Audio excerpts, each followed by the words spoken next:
ससुर जी ने मेरे गुफा में अपना उंगली घुसा दिए और मेरे नंगे गुब्बारे को अपने हाथों से सहलाने लगे। दोस्तों, इस कहानी में मैं एक बहू का रोल निभाया है, तो चलिए शुरू करते हैं। मेरा एक ही बेटा है और घर में 3 लोग रहते थे, पर अभी 2 महीने पहले मेरी पत्नी का देहांत हुआ था। मैंने अपने बेटा राजेश की शादी करवा दी। मेरी बहू रीता बहुत सुंदर और आकर्षक अच्छी स्वभाव की लड़की है। राजेश अपने काम में इतना व्यस्त है कि रीता पूरे दिन अकेला ही बिताती है। रीता और राजेश की शादी के 2 महीने ही हुए थे। एक दिन रीता ने मुझसे पूछा, ससुर जी, मैं आपके काम में मदद कर सकती हूँ? रीता को मेरे साथ रहने में कुछ ज्यादा ही खुशी का अनुभव हुआ। हम अक्सर साथ साथ शॉपिंग के लिए भी जाते थे। एक दिन रीता ने मुझसे बोला, ससुर जी, हम शॉपिंग के लिए चलते हैं।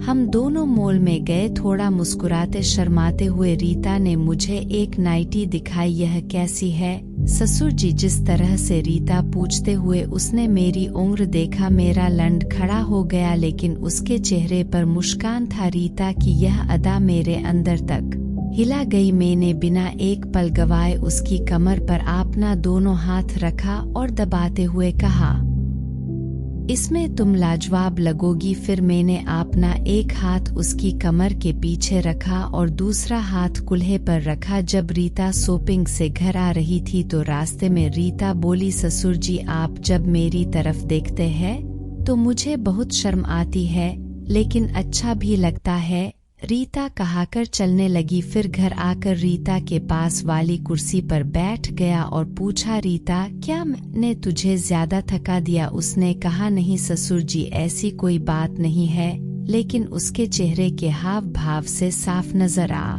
रहा था कि वो थक गई है। मैंने कुछ देर उसकी कंधे और पीठ सहलाई। उसके बाद रीता बोली, ससुर जी, आप कितने अच्छे हैं। और उसने मुझे अपनी बाहों में खींच लिया। मैंने भी उसके बदन को अपनी बाहों में ले लिया। मैंने उसके गाल पर चुम्मा ले लिया और जानबूझकर अपनी जीभ से मुंह का गीलापन उसके गाल पर छोड़ दिया। रीता बोली, ससुर जी, आप यही बैठकर आराम कीजिए, मैं चाय बनाकर लाती हूँ। मैं उठकर उसके पीछे पीछे रसोई में गया। मैं उसके पीछे खड़ा होकर उसके नंगी कमर पर अपना दोनों हाथ रखकर बोला, मैं कुछ मदद करूँ? रीता जैसे ही पीछा मुड़ी, उसके चुथड़े से मेरा लिंग टकराया। रीता बिल्कुल शांत हो गई और उसे मेरी उत्तेजना का आभास हो चुका था और रीता के बदन में बिजली दौड़ गई। ससुर जी ने मेरे चूतर में अपना हाथ घुसा दिया। उसके बाद नंगे गुब्बारे को अपने हाथों से सहला रहा था। उसके बाद ससुर जी मेरे दोनों टांगों के बीच अपना उंगली घुसा दिए। उसके बाद मेरे दोनों गुब्बारे के बीच अपना चुंबक सहलाने लगे। फिर मैं अपना हाथ उसके गर्दन तक ले आया और अपनी होठों को उसके होठों पर रख दिया। उसके बाद रीता को अपनी बाहों में कस के पकड़ लिया। मेरा दूसरा हाथ उसके चूतों से फिसलकर उसकी जांघों तक चला गया। फिर रीता ने मुझसे छुड़ाते हुए कहा, ससुर जी, कमरे के अंदर चलिए ना। ससुर जी ने मुझे छोड़ दिया और कमरे में आने के बाद मैंने अपना टाप निकालकर ससुर जी के मुंह पर फेंक दिया, लेकिन ससुर जी का नजर मेरे नाभि पर था। उसके बाद देखा कि योनि पर काले जंगल था। रीता ने मेरी तरफ बाहें फैलाया और कहा, ससुर जी, मुझे अपने होठों से पागल कर दीजिए। उसके बाद रीता मेरे गीले होठों पर जीभ रगड़ने लगी। उसके बाद मैंने रीता के गीले गालों को अपनी हथेली में पकड़कर उसकी गहरी चुतों में अपना होठों को रगड़ने लगा। उसके बाद रीता के मुंह से सिसकारी आ रही थी। मैं उसके नंगे गुब्बारे को अपने हाथों से सहला रहा था। रीता बिना एक शब्द बोले मेरे सिर पकड़कर अपने चूतों पर झुका लिया और मेरे जीभ से उसके चूतों को चूसने लगा। रीता का पूरा बदन तड़पने लगा और तभी रीता अचानक मेरे होठों को चूसना शुरू कर दिया। रीता की इस हरकत ने मुझे पागल कर दिया। तभी मैंने उसके चुत के नीचे अपना एक उंगली घुसाया। तभी रीता ने अपनी दोनों टांगे मेरे कुल्हे पर रख दिया और रीता मेरे बदन को जकड़ने लगी। मेरा लंड उसकी छेद में लगभग 1 इंच तक अंदर घुस गया था। तभी उसका मोबाइल गुनगुना उठा। उसने एक झटका दिया और फोन उठाकर देखा तो उसके पति का फोन था, यानी मेरे बेटे राजेश का फोन था।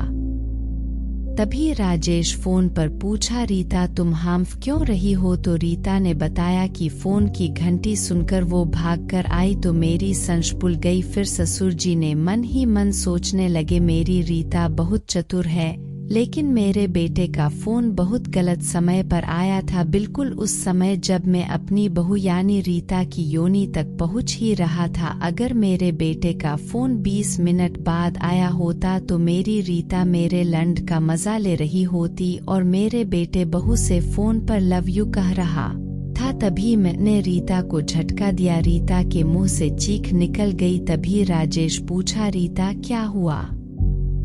तुम ठीक हो ना? रीता ने बोला हाँ मैं ठीक हूँ। हिचकी आड़ी थी। राजेश और रीता कुछ इधर उधर का बात कर रहे थे, लेकिन रीता हाँ हूँ मैं जवाब दे रही थी और रीता मेरे लंड के ऊपर बैठकर अपने पति से बात कर रही थी। मैं समझ गया था कि रीता बहू मुझसे इसके अलावा बहुत कुछ पाना चाहती है। उसके बाद रीता राजेश का फोन कट कर दिया। अब मैं अपना होठ उसकी लंबी योनि पर रख दिया। तभी रीता के मुंह से आह ऊह की सिसकारी निकली और रीता को अपनी बाहों में ले लिया। रीता धीमी आवाज में बोली, ससुर जी आप बहुत गंदे हैं। मैं उसकी योनि को सहलाते हुए बोला, तुम सही बोल रही हो, अगर मैं गंदा ना होता तो अपनी प्यारी हबू रीता को मजा कैसे देता। तभी रीता मेरी आंखों में देखते हुए बोली, अगर राजेश को पता चल गया तो क्या होगा? तभी ने उसे कहा, मैं तुम मेरे बेटे को हमेशा खुश रखना। रीता के चूत को थपथपाने लगा। अब हम दोनों थक गए थे, लेकिन रीता ने बिस्तर पर अपनी दोनों टांगे फैलाकर पीठ के बल लेट गई और अपनी जांघों के बीच में उंगली से इशारा करते हुए बोली, ससुर जी थोड़ी चूत को चाटो ना। मैंने अपना जीभ उसकी जांघों के बीच में रख दिया और अपने जीभ से चाटने लगा। तभी रीता बोली, ससुर जी मेरी गीली हो रही है, आप अंदर डाल दीजिए। उसके बाद रीता राजेश यानी मेरे बेटे को फोन किया। राजेश एकदम से फोन उठाया और राजेश ने पूछा, रीता बताओ क्या हुआ था? रीता हंसते हंसते बोली, वही हुआ था जानू, मेरे अंडरवियर में चींटी घुस गया थी। शुक्र है कि काली वाली चींटी थी, अगर लाल वाली होती तो मेरे चूत का क्या हाल होता।